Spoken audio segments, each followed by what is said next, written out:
Yo, Right. I'll tell you what Oh, I want, what I really want, part four. Wannabe part four. Probably I tell you what I want, what I really, really want. that was more enthusiasm than last time, I'm that's for bringing plenty of sure. enthusiasm, Crowy. It's been a big couple of days on the pod.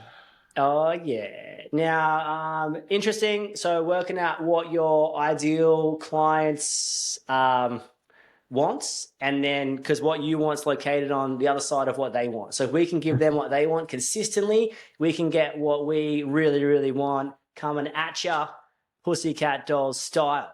Anyway, It's a real I had the crossover of biggest crush on generations that there. Pussycat Dolls girl. Hey, far out. Nicole? You know who it is. Yeah, yeah, yeah. Oh, yeah, yeah. Right, slide dog. Okay, coming into it, my friend. And this is like coming from a commercial client and from a builder, and I think it's really interesting. It is itemized scope or clear breakdown of scope. So it's something that I feel people get really, really precious about. And I referenced the last company I worked at, who shan't be named, was always like, was always, you know, don't break down anything for nobody. Like nobody gets the detail. I'm like, I was always of the opinion, if you can't break it down, how did you get there? That was a huge thing for me, Magic. right? So yeah, yeah, yeah, yeah, yeah. On the Magic Man. No, see me? No, you don't. So it's like, but it's a huge one to break down the scope. So I want to reference a couple of things here that if a client or someone reaches out to you and it's a contracts admin, I think you should be careful. Ask them how many quotes they're getting. If it's more than three, you tell them to get stuffed. Ask them how they found out about you. If it's from Google, tell them to get stuffed. No, but kind of a little bit, because their only sort of reason they're reaching out is probably price, that you'll hopefully trip over the finish line and fall short and lose money, but then they'll gain an extra 20 grand in the job. So be really, really careful. So it's like, in that case, I feel that, in certain new clients, when a client would reach out to us, so I'd never worked with them before, but I had a bit of they sort of had a like coldie in, I might lump sum it.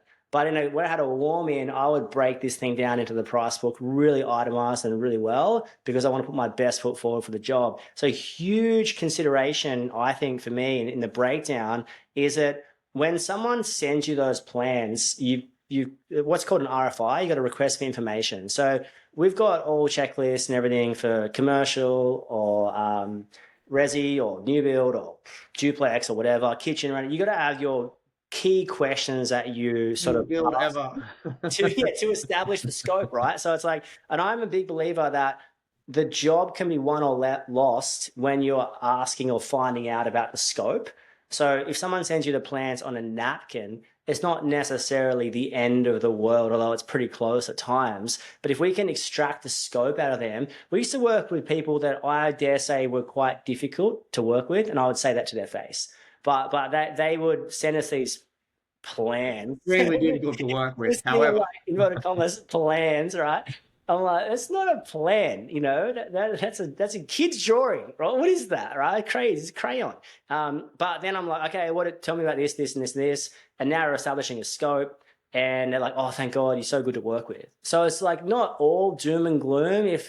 And I think we said this in the last pod, but just remember sometimes what you used to be thankful for, you can now treat with contempt. So someone giving you plans on a napkin when you start the business, you're like, oh, it's cool. I'll work it out. We'll figure it out together. Yeah. And then later in life, you're like, oh my gosh, can these guys get a grip on? And so just reference, should you be thankful for that opportunity? And the answer is probably maybe if you've worked with them before. But RFI list, ask some good questions early on to start to develop your scope. Where your head at right now? where's my head at right now? Well, look, it's probably somewhere between Sporty Spice and And Nicole. maybe Yeah, yeah. And and the Pussycat scope. Doll. Now, yeah, I think they're not after, or very rarely, I believe, that they're after some kind of breakdown to tear you down, or to pick you apart as such. A lot of it is just purely an understanding of like, how do we get to this cost? Like, where's Where's the cost lie? So if we look at, let's just use an example of a typical build, for example. Right, so probably got some mains and a meter box of some sort. Um, you could potentially have some temps depending on the size of the project as Hey, such. so sorry to stop you. You just said something before. It's not a breakdown to tear down. Yeah, Like that's pretty big in our industry. I feel with preservation of pricing structures and intellectual property, and oh, why would I be able to break something down? Do you want to just like what would you say to someone that was I'll never reveal a magician never reveals his the secret magician or never her reveals his secrets. Yeah. secrets. I think you probably, um, I think you're closing yourself off to certain markets. And I think you might be protecting something that may potentially be your undoing. So I would ask myself, why are you so, I guess, adamant or so so sure that you shouldn't Protective, do it. maybe. You're protective of it. Yeah, that's what I would be asking myself. I'm like, to me, it's giving me a bit of a vibe of like you've got something to hide. That's probably the short and long of it all. Like, and I think um, we go back to probably part one of this or part A, depending if you're a numerical or alpha style person. Um, Uno. um, the uh, honesty, reliability, and punctuality was for one of the apparent surveyed people that Crowe chatted to. Now they do exist. I I'm don't know. I'm sure. getting a hard time about that. I did market research.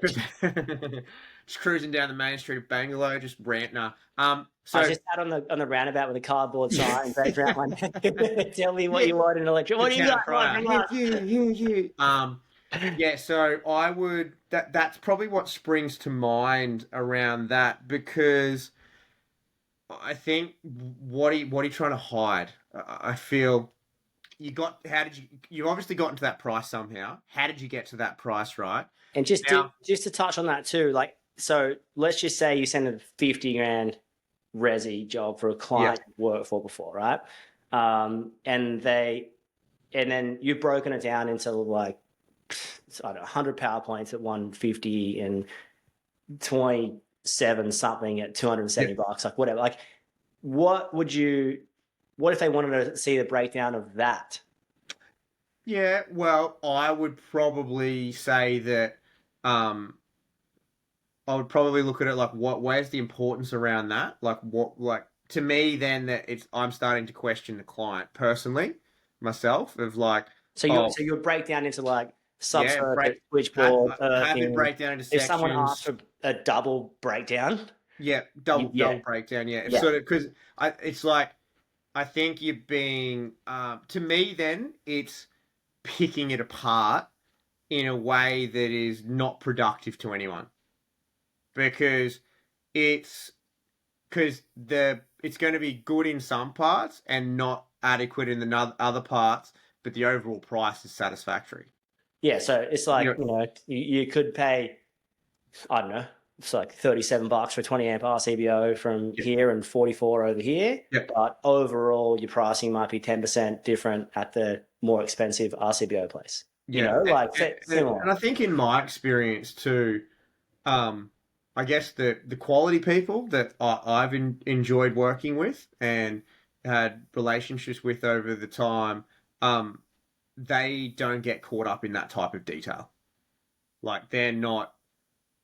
I'm going to say they probably don't have the time.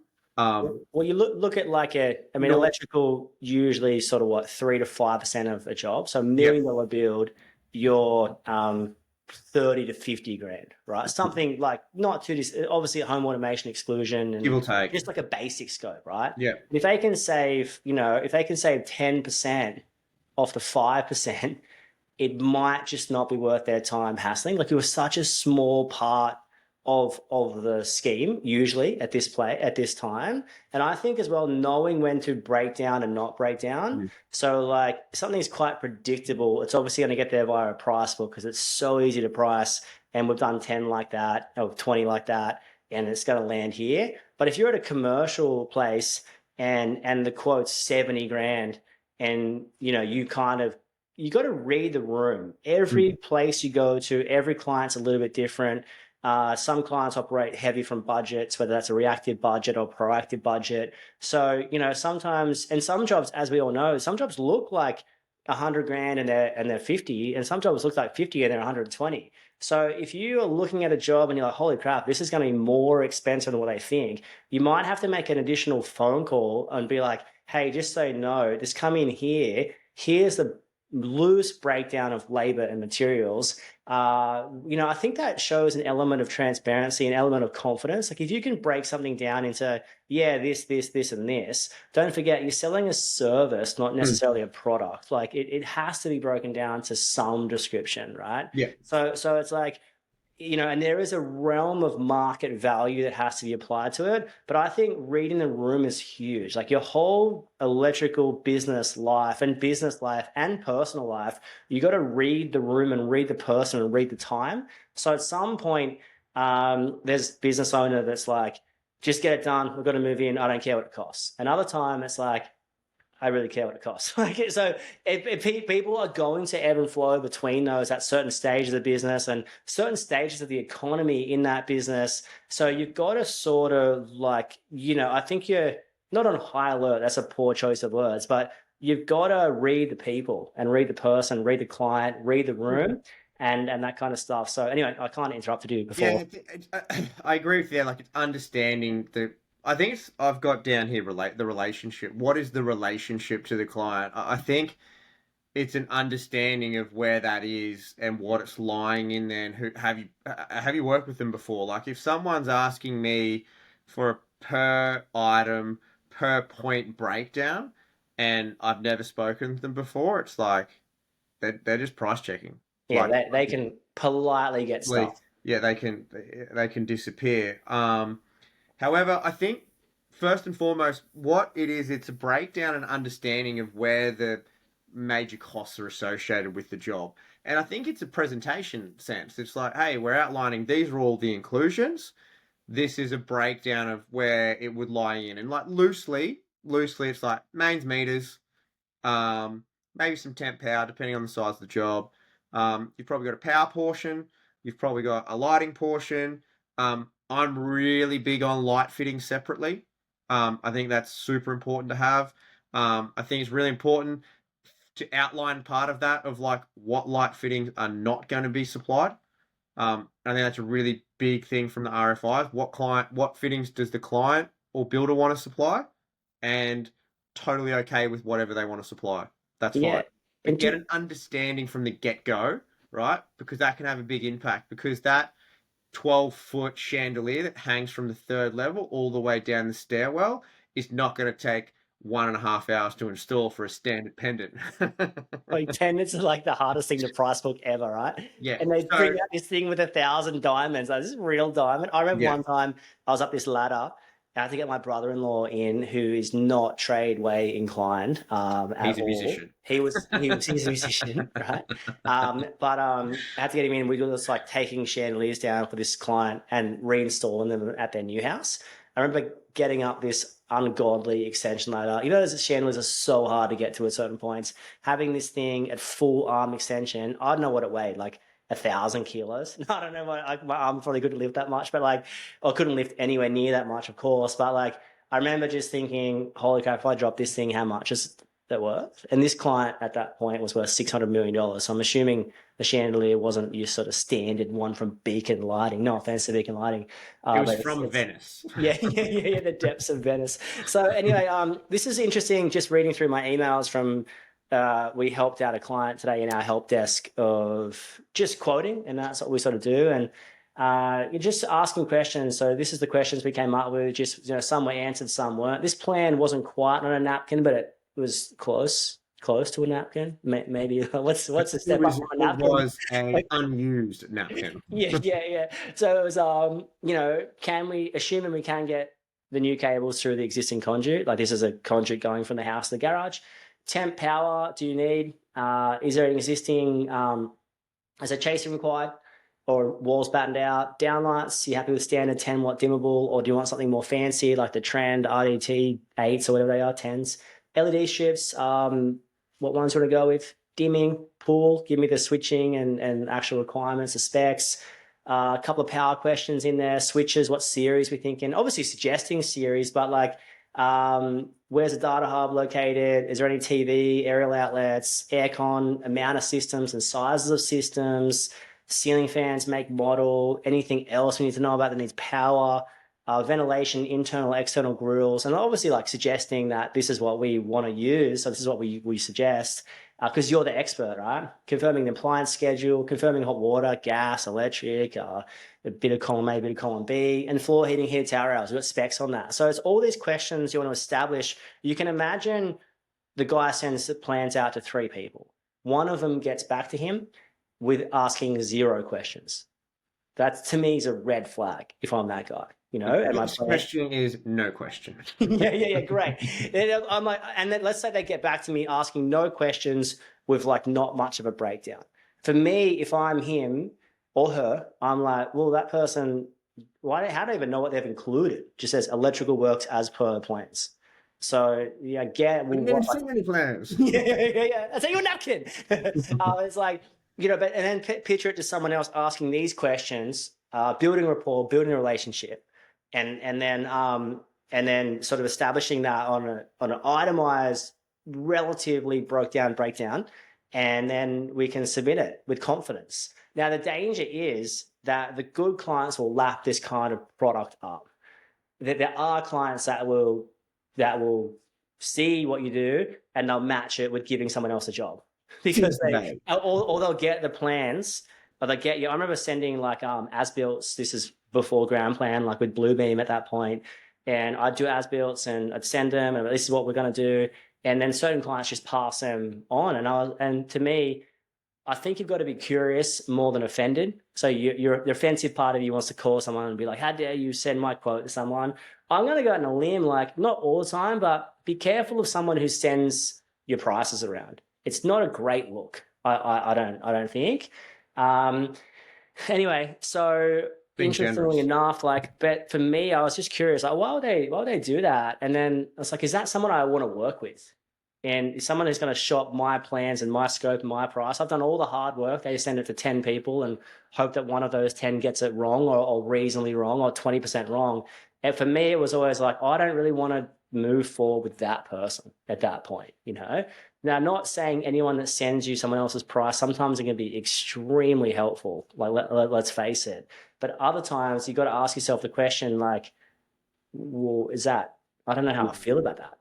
Yeah. I think on park it there on that one is I think if that ever happens, I think you should always ask just be honest with the person who's oh hey why are you sending me this? Just ask them like and it could be oh they can't move forward with the job. So we need to move on to the next person ASAP. So here's what has been allowed for. So I think have an understanding around that. But if I want to sort of like, I guess my landing of the plane, so to speak, or parking of the bus is, I think you need to look at yourself as helping the client paint the picture. That's what you're there for, and that's what you're putting your best foot forward is. So if you can provide some RFI, so ask the questions, be curious, get the information back. If you can provide some kind of hey mock up, or hey this is what it would potentially look like, or here's some light fitting examples, and then you explain all the information and you break it down into a way that you are comfortable breaking it down with, and you feel that will put your best foot forward. Um, I feel by doing that, you can, I guess, be in a place that I feel like you're at ease with yourself and you're comfortable with that I've given myself the best opportunity to be successful in this particular job, by providing a quote or a tender, however you want it to be described, in a way that has been easily and clearly communicated and is now easily and clearly digestible, right? And I feel if you do that, just the way the trade gods swing in swings and roundabouts, I feel like more often than not, you're going to come out in a positive position. Yeah. And then also, I would say that you're entitled to ask a question on where you sit on the scheme of things. So let's just say you quote something for 50 grand, 100 grand, 200 grand, and you don't hear back. Like I'd be asking the question, where do we sit on that whole thing? Sometimes they don't get the job, and sometimes you don't get the job, and they get the job. So just like, where do we sit? And then especially being in sort of heavy contact with them early by asking the question, where do we sit? They go, I got a red. I remember this one guy. Goes, I got this was really clearly detailed commercial plans, and we came in at 280. And I remember being really confident on the 280. I was like, I know exactly where everything's sitting. I'm at 280. And there was one of those ones, when you go to sleep and I'm like, oh, should I be like 290? Like I wasn't pushing south ever. I was only Yeah, ever no, I yeah. could be a little bit. Gonna nibble some more. Yeah, yeah. And then I remember the builder called me. He's like, I got a red hot price at 210. And I was just like, there's no way I can't get near that. Like, that's well below my cost price. It was a little bit shocking for me to hear that especially when I was going, maybe I should be like 5% more. And anyways, they said that, and I was like, sweet, I know I can walk away at this point. Like, I'm confident. I've done everything I could. Yes, the quote took me a week, but whatever. You learn a lot by quoting that size. So I was able to sort of there was no chance of me saying, can I see the scope? Because the scope was very, very clear on the documents, right? But, in a general resi sense or a commercial sense, like, that's not so detailed, I think you are able, if someone's cheaper or like more cost effective, how you going to put it, you can be like, oh, can you just send me, black out the price out, but can you send me the scope? Because I want to make sure it's an apples for apples quote. Because so many times that people deliberately leave things out or, get the Trojan horse in the door and then go, bam, extra, bam, variation, bam, we're on a price book now, And it's like, they always come unstuck. So it's that whole age-old proverb, truth stands the test of time, lies are soon exposed. If you consistently lie, maybe not today or tomorrow, but at some point in the future, you'll be exposed. But if you're always telling the truth, you'll be above reproach for forever. Like, no one can ever say anything about you. So you want to be on the right side of that. But yeah, don't hesitate to ask for the scope. Can I see the breakdown? And you might be like, oh, they forgot this, they forgot that, they forgot this. And when I take those out, I'm a similar price. So now they've got the option of going back to that person, or more importantly, they've got the option of being like, well, hang on, this guy flagged everything. He seems super on top of it, asked 30 good questions early on. I'm going with this. So, and you're playing a long game, so you might lose that project because it was out of their decision making, but you might get the next one. So just really interesting to like, and I think lots of quoting is just good practice. I always worry when people sub things out too early to price, because I'm like, you kind of want that. You want to know how to price things a little bit. And but yeah, not dissing third parties, of course. Like, there's a time and a place, but you should be pushing yourself a little bit. I Yeah, feel. it helps you Yeah. understand if you quoted the job, you know how to manage the job. Yeah, a lot of times when you're quoting a job, you'll go like, oh, what if we did that? What if we did that? Like, you're sort of picking up the intellectual property as you go, and you're able to ask good questions along the way. So in landing the plane, how much do you break it down? It's probably going to come back down to the relationship and reading the room and making good decisions. And this is the importance of staying in a good or positive or great headspace, and making sure that, you're not working 80 hours a week, and you're not going crazy and having exercise for 2 years, and that kind of stuff. Like, it really plays a difference, and you want to make good decisions consistently over time. So every day you want to go, how can I make better decisions today than yesterday? And if you're consistently making good decisions and consistently reading the room and consistently looking after people and making sure you're profitable, you're going to do good things. So that's my wrap up. Landing the plane. Like And it. It's Wannabe good. series over. For now, we Kinda. might We can go do more in to. there. We'll see what happens, I We'll guess. see what happens. We might want to be two become one next week. Another classic from Spice Girls reference. 1996. Shout out to the Spice Girls. Have a good time, everyone. Enjoy the rest of whatever you're up to today, tonight, or tomorrow. Thanks for joining us, boys and girls. Bye. See you, bye.